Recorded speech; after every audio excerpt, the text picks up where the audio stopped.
అందరికీ నమస్కారం అండి. జై గురుదత్త ఎస్వీఎస్ ఛానల్కి స్వాగతం సుస్వాగతం. చందమామ కథలను వినాలనుకుంటే ఫస్ట్ మా ఛానల్ని సబ్స్క్రైబ్ చేసుకోండి. ఇప్పుడు ఈరోజు చందమామ కథలో దారికి వచ్చిన భార్య అనే చక్కని చందమామ కథ నుండి విందాం. పట్టు వదలని విక్రమార్కుడు చెట్టు వద్దకు తిరిగి వెళ్ళి చెట్టు పైనుంచి శవాన్ని దించి భుజాన వేసుకుని ఎప్పటిలాగే శ్మశానం కేసు మౌనంగా నడవసాగాడు. అప్పుడు శవంలోని బేతాళుడు, రాజా, యుక్తి తెలియని కారణం చేత నీవు ఇలా కష్టపడుతున్నావేమోనని నాకు అనుమానంగా ఉన్నది. పూర్వం గుహచంద్రుడనేవాడు యుక్తి చేతనే కదా తన భార్యను దారికి తెచ్చుకున్నాడు. శ్రమ తెలియకుండగా నీకతని కథ చెబుతాను విను అంటూ ఈ విధంగా చెప్పసాగాడు. పూర్వం పాటలీపుత్ర నగరంలో ధనగుప్తుడనే గొప్ప వర్తకుడు ఉండేవాడు. అతని భార్య చంద్రప్రభ గర్భవతిగా ఉండి ఒక చక్కని చుక్కలాంటి కుమార్తెను కన్నది. ఆ శిశువు భూమి మీద పడుతూనే దివ్యమైన కాంతులు పురిటింట వెదజల్లుతూ లేచి కూర్చుని స్పష్టంగా మాట్లాడడం ప్రారంభించింది. పురిటింట ఉన్న స్త్రీలందరూ ఇది చూసి దిగ్భ్రమ చెంది ధనగుప్తుడికి కబురు చేశారు. ధనగుప్తుడు వచ్చి ఆ వింత స్వయంగా చూసి శిశువు ముందు సాష్టాంగపడి, దేవి, నా గర్భవాసాన పుట్టిన నువ్వెవరు అని అడిగాడు. నేనెవరైతేనేం, నేను నీ ఇంటనే పెరిగి నీకు శుభాన్ని చేకూర్చుతాను. నన్ను ఎన్నడూ ఒకరికిచ్చి పెళ్లి చేయకు అన్నది ఆ శిశువు. ధనగుప్తుడు అలాగేనని తనకు పుట్టిన బిడ్డ చనిపోయినట్టు లోకానికి ప్రకటించి సోమప్రభ అని పేరు పెట్టి తన ఇంట ఆమెను రహస్యంగా పెంచి పెదదాన్ని చేశాడు. కాలక్రమాన యుక్త వయసురాలై సోమప్రభ లోకాతీత సౌందర్యవతిగా తయారైంది. ఇంతలో వసంతోత్సవం వచ్చింది. సోమప్రభ తమ ఇంటి పైభాగం నుంచి వేడుకలను గమనిస్తున్నది. ఆ సమయంలో గుహచంద్రుడనే వయస్సు యువకుడు ఆమెను చూసి మోహావేశంతో వెంటనే మూర్చపోయాడు. తిరిగి స్పృహ వచ్చాక అతని ఇంటికి వెళ్ళి విరహబాధతో బాధపడుతున్నాడు. అతని తండ్రి గుహసేనుడు తన కొడుకు వచ్చిన జబ్బేమిటో తెలియక తికమక పడ్డాడు. అప్పుడు గుహచంద్రుడి మిత్రులు ఆయనతో జరిగిన సంగతేమిటో చెప్పారు. అప్పుడు గుహసేనుడు ధనగుప్తుడి ఇంటికి వెళ్ళి, మంచిగానే, మీ అమ్మాయిని నా కొడుక్కిచ్చి పెళ్లి చేయండి అని అడిగాడు. నీకేమైనా మతిపోయిందా ఏమిటి? నాకు కూతురెక్కడ ఉన్నది అన్నాడు ధనగుప్తుడు. మంచిగా పని జరగదని తెలుసుకుని గుహసేనుడు రాజును చూడబోయాడు. ఆయన రాజుకు లోగడ అనేక విధాల సాయం చేసి ఉన్నవాడు కావటం చేత తాను కోరితే రాజు సహాయం చెయ్యకపోడని అనుకున్నాడు. ఆయన రాజుకొక రత్నాన్ని కానుకిచ్చి, మహారాజా, తమ వల్ల ఒక చిన్న సహాయం కావాలి అనగానే రాజు తప్పక చేస్తాను, అదేమిటో చెప్పమన్నాడు. గుహసేనుడు రాజుతో ధనగుప్తుడికి ఒక కుమార్తె ఉన్నదని, తన కొడుకు ఆ కన్యను మోహించాడని, తాను వెళ్ళి కన్యనిమ్మని అడిగితే ధనగుప్తుడు తన కూతురే లేదంటున్నాడని చెప్పాడు.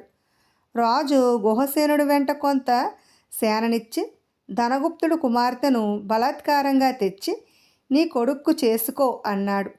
గుహసేనుడు అట్టహాసంగా సేనను వెంటబెట్టుకు వెళ్ళి ధనగుప్తుడి ఇంటిని ముట్టడించాడు. తన మూలంగా తన తండ్రికి పెద్ద ఆపద వచ్చి పట్టం చూసి సోమప్రభ ధనగుప్తుడితో, నాన్న, నా కోసం నీకెందుకిన్ని చిక్కులు? నన్న వైశ్యకుమారుడికి ఇచ్చి పెళ్లి చెయ్యి, కానీ నేను నా భర్తతో కాపరం చేయనని మాత్రం నీ వియ్యంకుడితో చెప్పు అన్నది. ధనగుప్తుడు గుహసేనుని పిలిపించి, నా కుమార్తెను నీ కొడుకుకిచ్చి పెళ్లి చేస్తాను, కానీ ఆమె నీ కొడుకుతో కాపరం మట్టుకు చెయ్యదు అన్నాడు. పెళ్లి చేసుకున్నది కాపరం చేయకుండా ఎలా ఉంటుంది? లెమ్మనుకుని గుహసేనుడు ధనగుప్తుడికి చెప్పిన నియమానికి లోబడి తన కుమారుడికి సోమప్రభను చేసుకుని కోడల్ని తన ఇంటికి తెచ్చుకున్నాడు. అత్తవారింటికి వచ్చిన రోజున రాత్రి సోమప్రభ ఎవ్వరిని చెప్పినా భర్తతో పాటు పడగదిలోకి ప్రవేశించడానికి నిరాకరించింది. అప్పుడు గుహసేనుడు తన కొడుకుతో, పెళ్లి చేసుకున్న మనిషి కాపురం ఎలా చేయకుండా ఉంటుంది? దాని గదికి తీసుకుపో అని చెప్పాడు. వెంటనే సోమప్రభ తన మామగారిని వేలుతో బెదిరించింది. ఆ వేలు చూస్తూనే గుహసేనుడు బెదిరి గుండె పగిలి ప్రాణాలు వదిలాడు. ఇది మనిషి కాదు, మహామారి. నా ప్రారబ్ధం కొద్దీ ఇది నాకు భార్యగా దాపరించింది అనుకుని గుహచంద్రుడు తన భార్య జోలికి పోక, భార్య ఉండి కూడా బ్రహ్మచర్యం అవలంబించి వైరాగ్యంతో జీవిస్తూ రోజు బ్రాహ్మణులకు అన్నదానం చేస్తూ వచ్చాడు. సోమప్రభ ఆ వచ్చిన బ్రాహ్మణులకు మౌనంగా దక్షిణ తాంబూలాలు ఇస్తూ ఉండేది. ఇలా ఉండగా ఒకనాడొక ముసలి బ్రాహ్మణుడు గృహచంద్రుడి ఇంట భోజనం చేసి సోమప్రభ చేతి నుంచి దక్షిణ తాంబూలాలు తీసుకుంటూ ఆమె అలౌకిక సౌందర్యానికి ఆశ్చర్యపడ్డాడు. తర్వాత ఆయన గుహచంద్రుడితో రహస్యంగా, నాయనా, ఆ అమ్మాయి నీకేమవుతుంది అని అడిగాడు. గుహచంద్రుడు ఒక పెద్ద నిట్టూర్పు విడిచి తన వివాహ కథ అంతా ఆ ముసలి బ్రాహ్మణుడికి చెప్పాడు. అంతా విని ఆ వృద్ధుడు, నాయనా, ఈ రాత్రి కూడా నన్ను మీ ఇంటనే భోజనం చేసి ఇక్కడనే పడుకొని నీకొక చిత్రం చూపించి నీ సమస్య పరిష్కారమయ్యేటట్టు చేస్తాను అని చెప్పాడు. అందుకు గుహచంద్రుడు సమ్మతించి ఆ రాత్రి ఆ బ్రాహ్మణుని తన సమీపంలోనే పడుకోనిచ్చాడు. ఒక రాత్రి వేళ ఇంట్లో అందరూ గాఢ నిద్రలో ఉన్న సమయంలో సోమప్రభ ఇంటి నుంచి బయలుదేరింది. బ్రాహ్మణుడు గృహచంద్రుని నిద్రలేపి నా వెంట రా అన్నాడు. ఆయన గృహచంద్రుణ్ణి తన యోగశక్తి చేత ఒక తుమ్మెదగా మార్చి తాను కూడా తుమ్మెద రూపం ధరించాడు. 2 తుమ్మెదలు సోమప్రభ వెంటాడి వెళ్ళాయి. సోమప్రభ చాలా దూరం వెళ్ళి ఒక పెద్ద మర్రి చెట్టు కిందకి చేరింది. అక్కడ చక్కని సంగీతము, దివ్యమైన గానము వినిపిస్తున్నాయి. ఒక దేవతా స్త్రీ సోమప్రభను పోలినదై ఒక గొప్ప ఆసనం మీద కూర్చుని ఉన్నది. సోమప్రభ వెళ్ళి ఆసనం మీదనే ఆ దేవతా స్త్రీ ప్రక్కన కూర్చుని ఉన్నది. తర్వాత ఆ ఇద్దరు స్త్రీలు దివ్యమైన ఆహారం తిని దివ్యమైన పానీయాలు తాగారు. తర్వాత సోమప్రభ రెండవ స్త్రీతో, అక్క, ఈవేళ మా ఇంటికి శక్తిమంతుడని ఒక బ్రాహ్మణుడు వచ్చాడు. ఆయనను గురించి ఆలోచిస్తే నాకేదో భయంగా ఉన్నది. ఎందుకైనా మంచిది, నేను త్వరగా తిరిగిపోతాను అంటూ లేచి తన ఇంటికి బయలుదేరింది. తుమ్మెద రూపంలో ఉన్న గుహచంద్రుడి అంతా కళ్ళారా చూసి చెవులారా విన్నాడు. సోమప్రభ ఇంటికి బయలుదేరగానే తుమ్మెద రూపంలో ఉన్న బ్రాహ్మణుడు, గుహచంద్రుడు శీఘ్రంగా ఎగురుతూ ఇంటికి తిరిగి వచ్చి తమ సహజ రూపాలు ధరించి ఏమీ ఎరుగునట్టు పడుకున్నారు. సోమప్రభ కూడా తిరిగి వచ్చింది. బ్రాహ్మణుడు గృహచంద్రుడితో, చూసావు కదా నాయన, నీ భార్య మానవ స్త్రీ కాదు, దేవతా స్త్రీ. ఆ సంగతి ఆమెకు తెలుసును. నీ ఏ శాప ఫలితంగానూ ఆమె మానవ జన్మ ఎత్తినప్పటికీ తన వారితో ఆమెకు సంబంధం తెగలేదు. అలాంటి స్త్రీ మానవుడితో సంసారం చేయటానికి ఒప్పుకుంటుందా? నీకొక యుక్తి చెబుతాను. అలా చేశావంటే నీ భార్య నీతో కాపరం చేయడానికి సిద్ధపడుతుంది అని చెప్పి గుహచంద్రుడికి ఒక తంత్రం తెలిపి తన దారిని తాను వెళ్ళిపోయాడు. మరునాడు చీకటి పడ్డాక గృహచంద్రుడి ఇంటికి చక్కగా అలంకరించుకుని ఒక వేశ్య వచ్చింది. గుహచంద్రుడు ఆమెను తన గదికి తీసుకుపోయి ఆమెతో సరస సల్లాపాలాడాడు. ఇదంతా సోమప్రభ చూసింది. ఆమె తన భర్తను యువతలకి పిలిపించి అదెవత్తి అని అడిగింది. ఆమె ఒక వేశ్య, నన్ను అమితంగా ప్రేమించింది, నన్ను తన ఇంటికి తీసుకుపోవడానికి వచ్చింది, నేను పోతున్నాను అని గృహచంద్రుడు అబద్ధాలాడాడు. కట్టుకున్నదాన్ని నేనుండగా మిమ్మల్ని ప్రేమించడానికి అదెవత్తి, మీరు వెళ్ళటానికి వీల్లేదు అన్నది సోమప్రభ.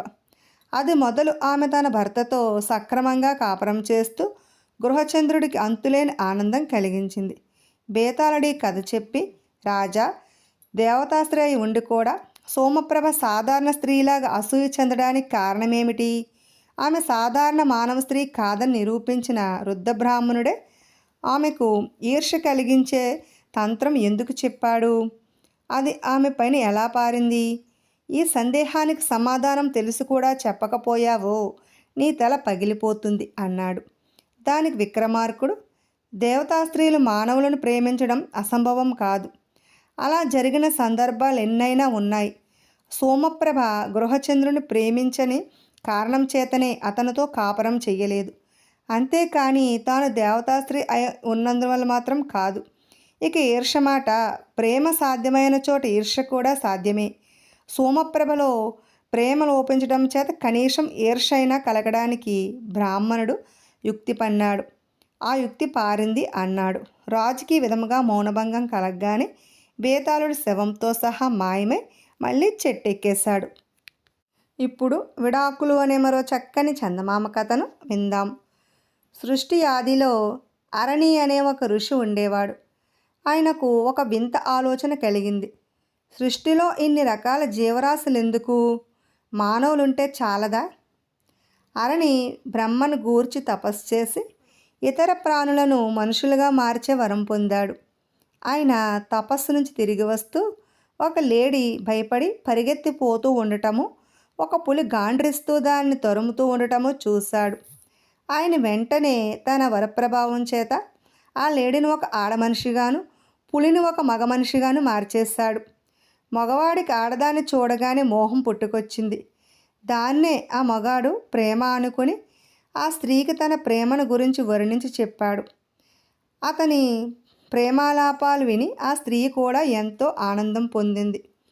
వారిద్దరి మధ్య ఏర్పడిన ఈ అన్యోన్యతకు అరణి చాలా సంతోషించి వారిద్దరిని వివాహాది ద్వారా భార్యాభర్తలు చేశాడు.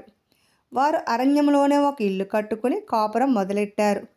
భర్త అరణ్యంలోనికి వెళ్ళి జంతువులను వేటాడి వాటి మాంసం తెచ్చి తన భార్యను తినమనేవాడు. భార్యకు మాంసాహారం అంటే గిట్టేది కాదు. ఆమె పళ్ళు కాయలు తినేది. భార్య మాంసం తినకపోవడం భర్తకు నచ్చలేదు. భర్త నిర్దయగా జంతువులను చంపడం భార్యకు నచ్చలేదు. ఆమె అరణ్యంలోని లేళ్లను పక్షులను చేరదీసి పెంచుతూ ఉండేది. అరణి వారికి సమీపంలోనే ఆశ్రమం నిర్మించుకుని వారి విషయాలన్నీ గమనిస్తూ ఉండేవాడు. రాను రాను భార్యాభర్తల మధ్య విభేదాలు జాస్తి అయ్యాయి. భార్య పెంచే లేళ్లను పక్షులను భర్త చంపి తినేవాడు. భార్య చాలా బాధపడేది. భర్త పైన ఆమె కోపం కూడా వచ్చేది. తనలాగే పళ్ళు కాయలు తినరాదా అని ఆమె భర్తను అడిగేది. నాలాగే నువ్వు కూడా మాంసం తిను అని భర్త భార్యను శాసించేవాడు. క్రమంగా ఇద్దరికీ ఒకరంటే ఒకరికి పడకుండా పోయింది. అయినా వాళ్ళు అలాగే కాపురం చేస్తూ అనేక మంది మగ సంతానాన్ని ఆడ సంతానాన్ని కన్నారు. వారిలో కొందరికి తండ్రి గుణాలు పోలికలు, మరికొందరికి తల్లి గుణాలు పోలికలు వచ్చాయి. భర్త భార్యను తరచుగా చావగొట్టేవాడు, రకరకాలుగా హింసలు పెట్టేవాడు. ఒకసారి అతని భార్య మీద పట్టరాని ఆగ్రహం వచ్చి ఆమెను మృగాన్ని చంపినట్టు చంపడానికి విల్లెక్కు పెట్టాడు. భార్య భయపడి పారిపోయింది. భర్త ఆమెను తరుముకుంటూ వెళ్ళాడు. భార్య అరణి ఆశ్రమంలోనికి చొరబడి తాకున్నది. ఆమె వెనకనే భర్త కూడా అక్కడికి చేరాడు. అరణి అతన్ని శాంతపరిచి, మీరు ఒకరినొకరు ద్వేషిస్తూ ఏం కాపురం చేస్తారు? విడిపోయి ఎవరి దారిన వారు వెళ్ళిపోండి అని చెప్పి పచ్చగా నవనల్లాడే 2 ఆకులు తెచ్చి భార్యాభర్తలకు చెరొకటి ఇచ్చి, వీటిని తీసుకుని మీరిద్దరూ చెరొక దిక్కుగాని వెళ్ళిపోండి. వీటి పసరు ఇరిగి ఇవి ఎండుటాకుల్లాగా మారేసరికి మీ ఇద్దరికి విముక్తి కలుగుతుంది అన్నాడు. ఆ భార్యాభర్తలు ఆ ఆకులు పట్టుకొని చెరొక దిక్కుగా వెళ్ళిపోయారు. ఆ ఆకులు ఎండిపోయే సమయానికి మగవాడు పులిగా మారాడు, ఆడది లేడుగా మారింది. వాళ్ళ పిల్లలకు మాత్రం పుట్టుకతో వచ్చిన పులిగుణాలు లేడుగుణాలు కలకాలం అలాగే నిలిచిపోయాయి. ఇప్పుడు విషమ పరీక్ష అనే మరో చక్కని చందమామ కథను విందాం. ఒకసారి మలయాళ రాజు అక్బర్ పాదుషాకి విధముగా వర్తమానం చేశాడు. మీరు సాధ్యమైనంత త్వరలో ఈ 4 వస్తువులను మాకు పంపాలి. ఉత్తమ జన్మ కల హీన వ్యక్తి, నీచ జన్మ కల ఉత్తమ వ్యక్తి, ఒక ఊరకుక్క, సింహాసనం అధిష్ఠించిన గాడిద. సాధ్యమైనంత త్వరలో ఈ 4ంటిని మాకు పంపకపోయినట్టయితే మన మధ్య యుద్ధం జరగడానికి సిద్ధంగా ఉండగలరు. ఈ ఉత్తరం చూసుకుని అక్బర్ దీర్ఘంగా యోచించాడు. మలయాళ రాజు కోరినవి దొరకటం అసంభవం. అందుచేత యుద్ధం తప్పదని ఆయనకు తోచింది. ఆయన బీర్బలకు సంగతంతా చెప్పి, నీ సలహా ఏమిటి అని అడిగాడు. బీర్బల్ కొంచెం ఆలోచించి, ఈ వస్తువులు ఉన్న పలంగా సంపాదించడం కష్టం. 1 సంవత్సరం గడువు అడుగుతూ జవాబు పంపండి అన్నాడు. పాదుషా అలాగే చేసి, ఈ కార్యభారం అంతా నీ మీదనే పెడుతున్నాను. ఇది ఇతరుల వల్ల అయ్యే పని కాదు అన్నాడు. చిత్తం, దీని సంగతి నేనే చూస్తాను. ఇప్పటి నుంచే నన్ను నా పనిలో నియోగించండి. ఖర్చులకు గాను నాకు 1,00,000 రూపాయలు ఇప్పించండి అన్నాడు బీర్బల్. పాదూషా మంజూరు చేసిన 1,00,000 రూపాయలు ఖజానాను తీసుకుని షావుకారు వేషం ధరించి మేలుజాతి అరబ్బీ గుర్రం మీద బీర్బల్ మరనాడే మలయాళ దేశానికి బయలుదేరి వెళ్ళాడు. అతను మలయాళ రాజధానిలో రాజవీధిలో కొత్తవాలు కచేరీకి ఎదురుగా ఉన్న మేలైన బంగళా అద్దెకు తీసుకుని వడ్డీ వ్యాపారస్తుడిగా స్థిరపడ్డాడు. త్వరలోనే అతనికి కొత్వాలకు మంచి దోస్తీ అయినాడు. బీర్బల్ కొత్వాలను తరచూ తన ఇంటికి పిలిచి బ్రహ్మాండంగా విందులు చేస్తూ ఉండేవాడు. కొత్వాలు కూడా బీర్బల్కు అన్ని విధాలా సహాయం చేస్తూ ఉండేవాడు. ఊరికెవరైనా మంచి గాయకులు వర్తకులు వచ్చినట్టయితే కొత్వాలు వారిని బీర్బల్కు పరిచయం చేస్తూ ఉండేవాడు. బీర్బల్ వాళ్ళ చేత పాడించి ఆడించి వారికి మంచి సన్మానాలు ఇచ్చి పంపుతూ ఉండేవాడు. ఒకసారి రంభ అనే నర్తకి ఇలాగే బీర్బల్ వద్దకు వచ్చి ఆడి పాడి అతని అతిథులను తన విద్యా కౌశలంతో ఎంతో మెప్పించింది. విద్యలకు తోడు ఆమె చాలా అందమైన యువతి. బీర్బల్ ఆమె ఘనంగా పారితోషికం ఇచ్చాడు. అది చూసి రంభ ఆశ్చర్యపోయి బీర్బల్తో, అయ్యా, మీ వంటి వారి కటాక్షించి నన్ను పోషించే పక్షంలో 2 అణాల చొప్పున సంపాదించే ఈ వృత్తి మానేస్తాను. నన్ను అనుగ్రహించగలరా అని అడిగింది. ఆమెను తన ఉంపుడుగత్తెగా పెట్టుకోవడానికి అతను అంగీకరించి, నిన్ను నేను పోషిస్తాను, నీకేది కావలసినా నన్ను అడిగి తీసుకోవచ్చు అన్నాడు. అది మొదలు అతను ప్రతిరోజు రంభ ఉండే ఇంటికి వెళ్ళి వస్తూ ఉండేవాడు. వారిద్దరూ ఎంతో అన్యోన్యంగా ఉండేవాళ్ళు. బీర్బల్ తన ఇంటికి వచ్చి వెళ్ళిపోతున్నప్పుడల్లా రంభ చాలా బాధపడేది. కొంతకాలం గడిచింది. ఒకనాడు కొత్వాలు బీర్బల్ను, మీరెందుకు పెళ్ళాడారు కారు అని అడిగారు. ఉత్తమ వంశంలో పుట్టిన స్త్రీ దొరికితే పెళ్ళాడడానికి నాకేమీ అభ్యంతరం లేదు అన్నాడు బీర్బల్. కొన్నాళ్ళు అయ్యాక కొత్వాలు బీర్బల్కు ఒక సంబంధం తెచ్చాడు. కన్య గొప్ప వంశానికి చెందినది. బీర్బల్ ఆమెను పెళ్ళాడడానికి ఒప్పుకున్నాడు. ఆమె పేరు మనోరమ. మనోరమకు బీర్బల్కు అత్యంత వైభవంగా పెళ్లి జరిగింది. బీర్బల్ తన భార్యతో ఆత్మాభిమానం ఉన్నదో లేదో తెలుసుకోవడానికి ఆమెను హీనంగా చూడసాగాడు. ఆమె సహించి ఊరుకున్నది.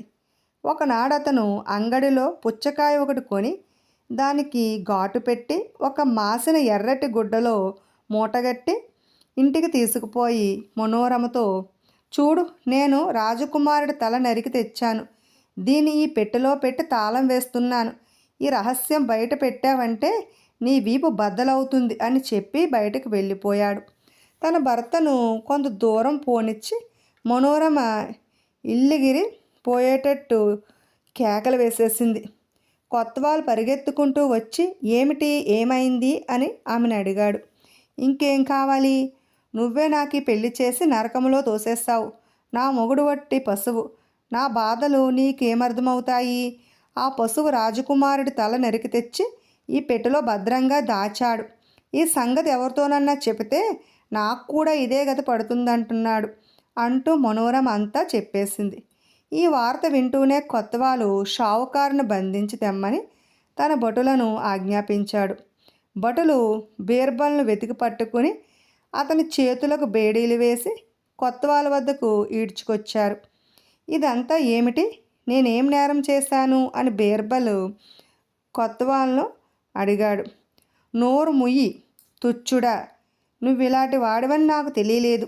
త్వరలోనే తగిన శిక్ష అనుభవిస్తావులే అంటూ కొత్వాలు బీర్బల్ను రాజసమక్షానికి తీసుకుపోయి, మహారాజా, ఈ పిశాచం రాజకుమారుని హత్య చేసి ఆ సంగతి బయట పెడితే తన భార్యని చంపేస్తానని బెదిరించాడు అని ఫిర్యాదు చేశాడు.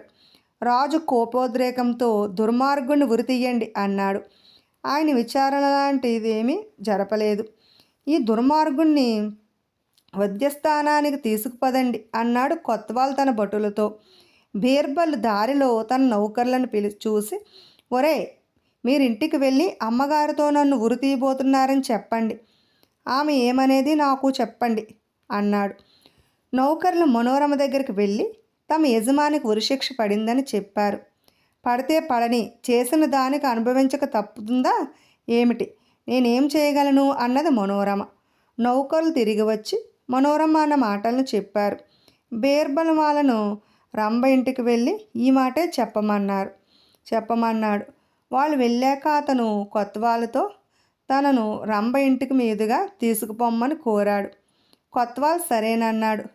కొత్వాలు భటులు బీర్బల్ను తన ఇంటి ముందుకు తెచ్చేసరికి రంభ వారి కోసం ఎదురు చూస్తున్నది. ఆమె కొత్వాల్ ద్వారా బీర్బల్ నేరం గురించి తెలుసుకుని అతని చేతిలో 200 రూపాయలు సంచి పెడుతూ, మీరొక్క గంట సేపు ఈ చెట్టు కింద ఆగి ఉండండి, అప్పటికి నేను రాకపోతే మీరు వెళ్ళిపోవచ్చు అని చెప్పింది. కొత్వాలిందుకు సంతోషంగా ఒప్పుకున్నాడు. రంభ తనకున్న దుస్తుల్లోనూ ఆభరణాల్లోనూ మేలైనవి ధరించి రాజుగారిని చూడబోయింది. రాజు రంభలోని ఆకర్షణ చూసి దిమ్మరిపోయి, నీ కోరిక ఏమిటో నాతో నిర్భయంగా చెప్పుకోవచ్చు, తప్పక తీరుస్తాను అన్నాడు. షావుకారు చేసిన నేరాన్ని క్షమించి ఆయనకిచ్చిన ఉరిశిక్ష ఉపసంహరించమని రంభ కోరింది.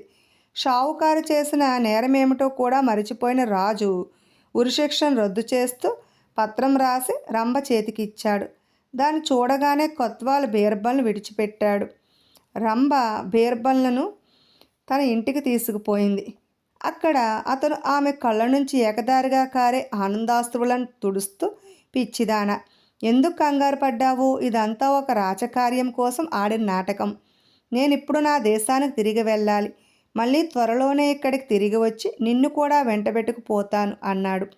అతను వెళ్ళిపోతానన్న మాటకు రంభ మీద పిడుగుపడినట్టు అయింది. కానీ బీర్బల్ ఎంతో ప్రేమ చూపి ఆమెను ఊరడించి ధైర్యం చెప్పాడు. రంభవధు సెలవు పుచ్చుకుని అతను సపరివారంగా ఢిల్లీకి తిరిగి వచ్చి మలయాళరాజు కోరిన 4 సాధించాను అని అక్బర్కు తెలిపాడు. బేష్, సమస్య తీరిపోయింది అని. ఎక్కడ ఉన్నాయి అన్నాడు అక్బర్ పరమానంద భరితుడై. మలయాళ రాజధానిలోనే ఉన్నాయి. తమరు నాకు అధికారం దయచేసినట్టయితే నేను మలయాళ రాజు వద్దకు తమ దూతగా వెళ్ళి వాటిని ఆయనకు చూపుతాను అన్నాడు బీర్బల్. అక్బరు ఆ ప్రకారమే ఉత్తరం రాసి సంతకం చేసి రాజముద్రతో సహా బీర్బల్కు ఇచ్చాడు. బీర్బలు పెద్ద పరివారాన్ని వెంటబెట్టుకుని అధికార రీత్యా మలయాళ రాజు వద్దకు వెళ్ళి అక్బర్ పంపిన ఉత్తరాన్ని అందించాడు. మలయాళరాజు ఆ ఉత్తరం చదువుకుని ఆ 4 వస్తువులు ఎక్కడా అని అడిగాడు. ఇప్పుడే తమ ఎదుట ఉంచుతాను అంటూ బీర్బల్ రంభను మనోరమను తీసుకురమ్మని తన నౌకరును పంపాడు. వాళ్ళు వచ్చారు. అప్పుడు బీర్బల్ రాజుతో ఇలా అన్నాడు, నేను వడ్డీ వ్యాపారిలాగా నటిస్తూ ఈ నగరంలో కొత్వాల్ గారి కచేరీకి ఎదురుగా నివసించాను. కొత్వాల్ గారికి నాకు మంచి స్నేహం ఏర్పడింది. వారే ఈ మనోరమ అనే ఆమెను నాకు భార్యగా కుదిర్చి మా వివాహం జరిపించారు. ఆమె ఉత్తమ వంశంలో పుట్టినది. ఆమె ఉదార పరీక్షలన్నీ నేను ఒకనాడు ఒక పుచ్చకాయను గుడ్డలో చుట్టి ఇంటికి తెచ్చి అది రాజకుమారుడి తల అని ఆ విషయం రహస్యంగా ఉంచమని చెప్పి పని మీద వెళ్ళాను. వెంటనే ఆమె పెద్ద గడిబిడి చేసేసి నేను రాజకుమారుని హత్య చేశానని కొత్వాల్ గారికి ఫిర్యాదు చేసింది. తర్వాత నాకు మరణశిక్ష కూడా విధించారు.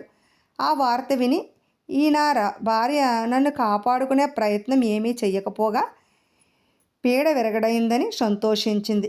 కనుక ఈమె ఉత్తమ జన్మగల హీనురాలు. రాజు ఆ మాటలకు ఒప్పుకున్నాడు. బీర్బల్ తిరిగి ఇలా అన్నాడు, ఈ రంభ పాడి ఆడి పొట్టపోసుకునేది, హీన జన్మ కలది. కానీ ఈమె నన్ను వాస్తవంగా ప్రేమించింది. నా మరణశిక్ష గురించి విని ఈమె ఎంతగానో దుఃఖించింది. చివరికామె నా శిక్షను రద్దు చేయించిన సంగతి తమకు తెలుసు. ఈమె హీన జన్మగల ఉత్తమురాలు. రాజు దానికి కూడా ఒప్పుకున్నాడు. ఇక 3వది ఊరకుక్క. ఊరకుక్క మరెవరో కాదు, మన ఎదుట ఉన్న కొత్వాలే అన్నాడు బీర్బల్. కొత్వాలు మండిపడుతూ నన్ను ఊరకుక్క అంటావా అన్నాడు. ఆ మాట రుజువు చేయగలను. అది తిండి పెట్టేవాడిని యజమానిగా భావించి తోక ఆడిస్తుంది. మీరు ఊరకుక్కలాగే నా వల్ల లాభం పొందినంత కాలము నాకు ఆప్తమిత్రుడి వల్లే నటించారు. మనోరమ ఫిర్యాదు చేయగానే నిజం ఆరా తీయకుండా రాజుగా రాజుగారు ఇవ్వబోయే బహుమతికి కకృతిపడి నాకు వచ్చిన కష్టం గురించి కొంచెమైనా విచారం లేకుండా నాకు ద్రోహం చేశారు. ఇది ఊరకొక గుణం కాదా అన్నాడు బీర్బల్. రాజు ఆ మాటకు ఒప్పుకున్నాడు. ఇక సింహాసనం అధిష్ఠించే గాడిద తమరే మహారాజా. నేను అన్నానని ఆగ్రహించకండి. నేను రాజకుమారుని హత్య చేశానని వింటూనే నాకు మరణదండన విధించారు కదా. ఆ నేరం నిజంగా జరిగిందో లేదో కూడా విచారించకపోవడం గాడిద లక్షణం కాదా అన్నాడు బీర్బల్. బీర్బల్ మాటల్లోని నిజాన్ని రాజు అంగీకరించక తప్పలేదు. ఆయన అతన్ని కొద్ది రోజుల పాటు తన అతిథిగా ఉంచుకుని కానుకలిచ్చి పంపేశాడు. బీర్బల్ రంభను మనోరమను కూడా వెంట పెట్టుకుని ఢిల్లీ వెళ్ళి అక్బర్కు జరిగిందంతా చెప్పి ఇంత విషమ పరీక్షల్లో నగ్గినందుకు పాదుషా నుంచి ఒక మంచి జాగీర్ బహుమానంగా పొందాడు. విన్నారు కదండి. ఇటువంటి చక్కని చందమామ కథలను వినాలనుకుంటే ముందుగా మా ఛానల్ని సబ్స్క్రైబ్ చేసుకోండి. బెల్ ఐకాన్ క్లిక్ చేయండి. మేము చేసిన వీడియోస్ నోటిఫికేషన్ కొరకు బెల్ ఐకాన్ క్లిక్ చేయండి. లైక్ చేయండి, షేర్ చేయండి, కామెంట్ చేయండి. Thanks for watching.